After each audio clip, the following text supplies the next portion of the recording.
turn around.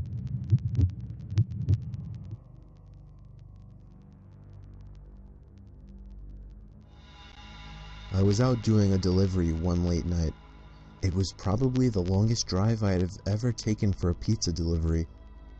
From the pizza place I worked at, it was a 20-minute drive, which isn't too crazy out where I live. Plus, they ordered 4 large pies, so I figured it was a party and I would get a much bigger tip. Navigating the dirt roads at night was always annoying, though. I pulled up to the given address. It was some old sketch. Yo, I'm not gonna lie. We're not playing these games. I just heard someone knock on my door. I'm not playing these games. I'm not doing it. I'm just playing these games. So if any scary omnious thing wants to, when we're not doing this right now. We not doing this. It might not be my choice, but I don't care. We're not doing this right now. But all right. 20 pieces. He knows gonna be a party. He's coming onto the building. A couple seconds back. Let's get into it. Though. I pulled up to the given address. It was some old, sketchy-looking building, literally in the middle of a forest clearing. There were no cars parked anywhere, or any lights on. I put my car in park and called my boss. I asked him to reread the address at least 3 times to make sure I typed it in right, but that checked out. I could tell he was in a really bitchy mood, and he told me to at least knock on the door and check it out. He would normally get mad if we took back 1 pie, but I was afraid of what he would do if I brought back 4. Eat them. I was insanely unnerved, but got out anyway and forced myself to the front door of the building. There was no doorbell, so I just knocked really hard. I heard nothing and didn't really expect to hear anything. I was extremely disappointed, not because nobody answered the door, but because I was realizing that it was all a waste of time and gas. I knocked one more time out of desperation. Now I know this has nothing to do with scary shit, but I was wondering, like, when you work a pizza job, like a pizza delivery job, do they pay you for your gas, or are you just using your gas all day? Because if you're using your gas all day, that's crazy. Imagine I come to work, right? Boom, you want me to deliver this pizza for y'all.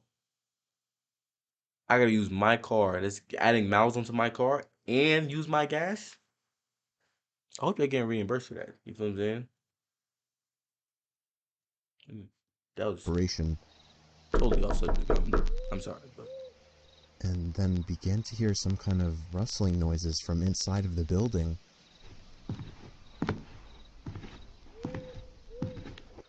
I knocked again and yelled that I was the pizza guy. There was silence now. I felt a bit more uncomfortable now than before. But before I could turn around, I noticed something at the window. There was someone looking through the window. oh, I couldn't tell if it was a man or a woman. All I noticed were their eyes. Their eyes were open wider than I knew possible, he was just staring black. intently at me. Alright, if I'm I was disturbed enough by this and dropped the pizzas and ran back to my car. someone smart, okay. The shitty thing wouldn't start until turning the key for the 3rd time. Okay. I drove off the grass and back onto the dirt road, but I felt the car rocking about, shaking and bumping. Something wasn't right. I didn't make it far from the building before I started hearing a sharp scraping sound coming from outside. There was so much resistance that I couldn't even drive. The car came to a stop. I got out of the car to check what the hell was wrong. He's made A good chill decisions ran so up my far. spine as I began to feel like my heart was constantly skipping beats. My tires had been slashed and had completely fallen off the rim. Not just the front though. All 4 tires were slashed. I realized somebody did this when I was knocking on the door to that building. Instead of running, I got back in the car and locked the doors. You know what? Let's I need a break. You know what I'm saying? But he has made all good choices so far. Usually they make really dumb choices that I've been mad at, but I think I would make all the exact same choices. Let's see if he keeps this up. I was so close to that building, I could practically see it from where I was. if it weren't for the trees blocking the view. I dialed 911 and explained everything to the operator. She told me the cops would be over as soon as possible and that I need to stay hidden. I asked her if it was advisable to stay in the car or run, Okay. and she told me it would be best to stay in the car with the door locked. Mm-hmm. She asked me to stay on the line with her until the cops arrived. My whole body was shaking. In all directions, there was nothing but dark, seemingly endless forest. I knew it would take forever for the cops to get there. I was not comfortable with sitting in that car so close to whoever did this. No, don't do this. The next part, though, is what utterly destroyed me. It still shakes me to this day, and To I this. hope nobody ever has to experience this kind of fear. As I was scanning all the windows, making sure nobody was outside, I looked in the rearview mirror, and there was the same person. The same person I saw at that window. Eyes open wider than ever.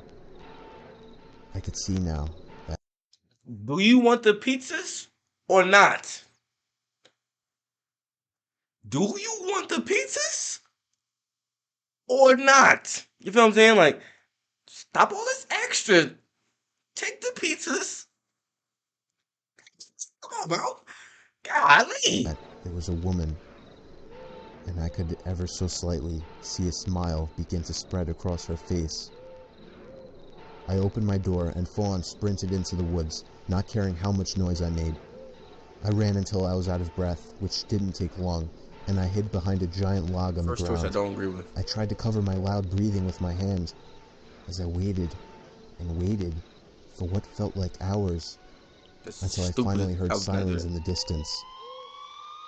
I would not do that. I gathered up all the stamina I had left to run all the way back in the direction of the dirt road. Eventually, the glowing red and blue lights came into view. I guess he gonna go there and the pizza's gonna be gone and she's gonna be gone. Perfect ending. And I had never felt better in my life. They were parked in front of my car, investigating with flashlights. I came out yelling at them like a lunatic to help me. I fell to the floor and started to gag, almost throwing up from running so much. They picked me up and began to question me, to which I explained everything to the best of my ability. One of the two cars drove over to the building, and the two officers began to search the building. No. They came back with nothing except for a couple of spiky objects. These objects were exactly the same as the ones used to slash my tires. How did you slice your tires, man? The cops guessed that it was some kind of sick, demented couple, being that I saw the woman, but Mm. unfortunately they were never found. And that still kills me to this day. Well, it didn't kill I you. obviously quit my job right after that and started working at a local grocery store. Did they take the pizza or not? I know that I'll never forget seeing that woman at the back of my car. Army popes, pops. Nah, but that was crazy. But this is also one of my working theories that I always believe you should always be able to run 2 to 3 miles at any given time. It don't have to be at a slow speed, fast speed, but you know what I'm saying? Like you should always be able to do one pull up or two, just in case, you know what I'm saying? Like, you feel me? Cause imagine if he was like more out of shape and couldn't run. What was he gonna do then? Well, nah, that was crazy. I want me to react more, I can. But at this rate, I'm not, unless I get that junk suggested.